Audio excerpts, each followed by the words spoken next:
Assalamualaikum warahmatullahi wabarakatuh. Hamdan ya ke Allah, salatan wa tasliman alaika ya Rasulullah. Yang kami hormati Bapak Shodihul Isnaini MH beserta teman-teman yang insya Allah dibanggakan oleh Allah.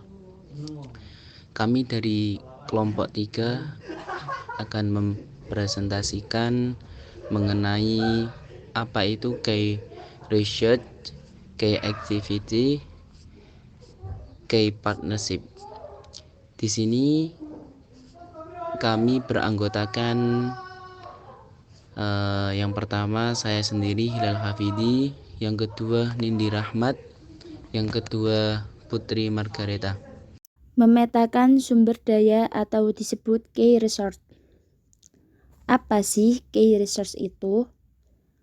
Key resource itu bagian sumber daya kunci dalam business model Canvas, bertujuan untuk menjelaskan sumber daya apa saja yang dibutuhkan bisnis untuk beroperasi dan berkompetisi. Secara umum ada 4 jenis sumber daya yang bisa membantu organisasi menyajikan value, yaitu sumber daya manusia, sumber daya fisik, sumber daya intelektual, dan sumber daya finansial. Ada beberapa jenis key resource. Yang pertama, manusia. Tenaga ahli dan spesialis tertentu merupakan sumber daya manusia yang penting dalam perusahaan dan aset yang berharga. Contohnya seperti karyawan, tim, dan keahlian yang diperlukan untuk menjalankan operasi bisnis. Yang kedua, fisik. Fisik ini sumber daya fisik meliputi beragam aset yang menjadi landasan operasional perusahaan. Contoh, gedung dan fasilitas, peralatan produksi. Ketiga, intelektual. Sumber daya intelektual mencakup kekayaan imaterial seperti merek dagang, hak cipta, dan paten yang dimiliki oleh perusahaan. Yang keempat, keuangan. Modal awal dan pendanaan yang cukup merupakan sumber daya keuangan yang menjadi landasan bagi perusahaan dalam memulai dan mengembangkan operasinya. Key activity.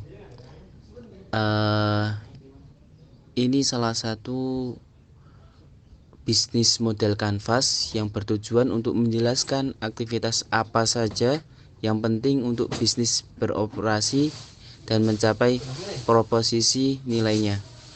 Di sini ada 4 jenis aktivitas kunci.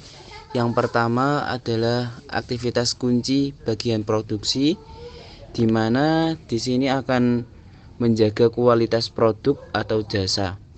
Salah satu tugas utama perusahaan produksi untuk menjaga kualitas yang baik bukan hanya penting untuk memenuhi standar yang telah ditetapkan, tetapi juga untuk menenangkan kepercayaan pelanggan, kualitas yang konsisten, membantu perusahaan membangun reputasi yang kuat, sehingga meningkatkan loyalitas pelanggan dan meningkatkan daya saing di pasar. Yang kedua, aktivitas kunci bagian pemasaran dan penjualan. Di sini tugas utama perusahaan mempromosikan produk dan layanan kepada pelanggan potensial. Untuk mencapai tujuan ini, mereka harus merancang dan menerapkan strategi atau terobosan-terobosan pemasaran yang efektif.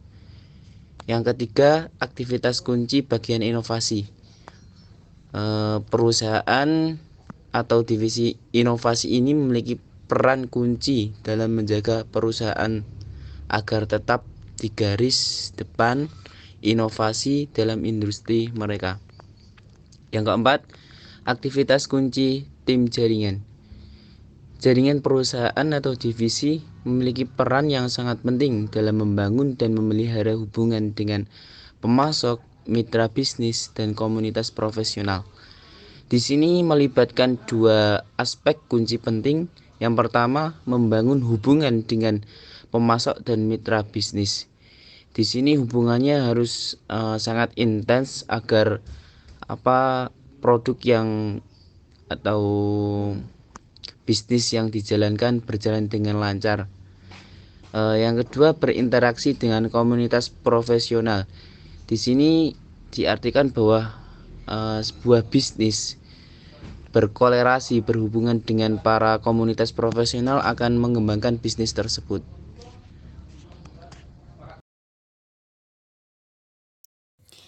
Nah, kemudian yang terakhir yang dibutuhkan oleh sumber daya kunci dalam bisnis model kanvas itu adalah key partnerships. Bagian mitra kunci dalam bisnis model kanvas bertujuan untuk menjelaskan mitra bisnis apa saja yang penting untuk bisnis beroperasi dan mencapai proposisi nilainya. Fungsi utama dari penetapan mitra kunci ini adalah membuat kinerja organisasi menjadi lebih efektif dan efisien. Kemudian, terdapat 3 jenis mitra kunci. Yang pertama, supplier atau pemasok, yang kedua distributor atau agen, yang ketiga licensor. Nah, supplier adalah memiliki peran penting dalam memenuhi kebutuhan bahan baku atau komponen yang diperlukan.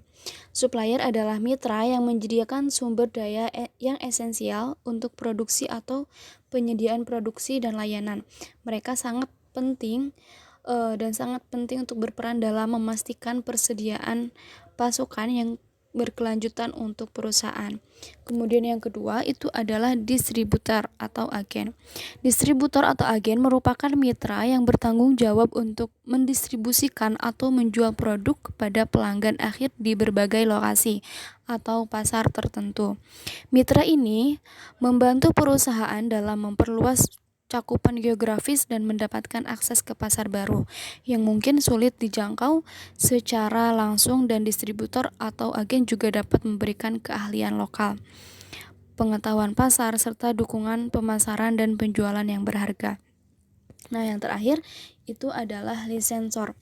Licensor adalah pihak yang memberikan lisensi atau hak kepada pihak lain yang disebut pemegang lisensi untuk menggunakan, mendistribusikan, atau memanfaatkan sesuatu yang dimilikinya, seperti hak cipta, paten, merek dagang, atau properti intelektual lainnya.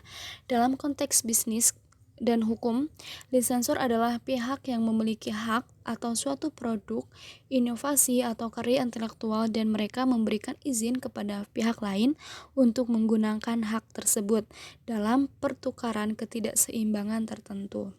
Nah, mungkin hanya itu yang dapat kelompok kami sampaikan. Terima kasih untuk teman-teman yang sudah menonton video kami. Semoga bermanfaat. Terima kasih. Wassalamualaikum warahmatullahi wabarakatuh.